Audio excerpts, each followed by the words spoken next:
everyone, Draco Magnius here for another episode of Drakengard 2 Weapon Stories. This time we're covering Flamberge, which was a weapon in Drakengard 1 that I just never covered.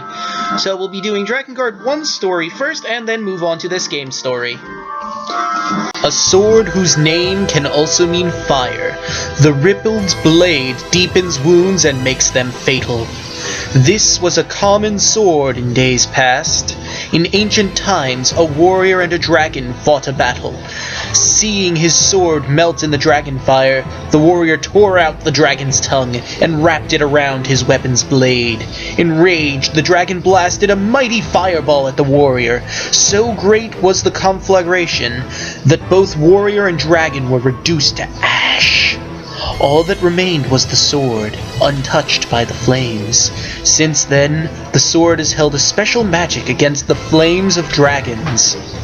But it is said that should an unworthy man try to wield it, he will be engulfed in a column of fire. As the dragon faced certain death, he lamented. Why had he tried to save the life of a wretched human child, only to fly straight into the trap of dragon hunters?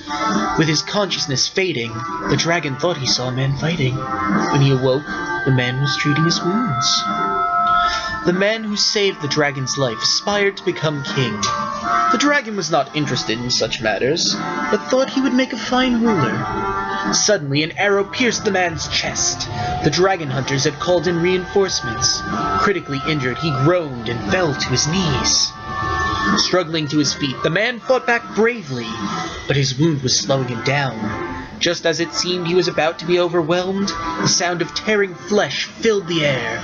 The dragon had torn out his own tongue. When the man pierced the tongue with his sword, a wall of flames spilled out, burning the dragon hunters to ash. I'd hate to sacrifice myself for a mere human, but I do not wish to live with your death on my conscience, said the dragon as he closed his eyes. At that moment, a bond that transcended species was forged. With Flamberge in his hand, the man later became king.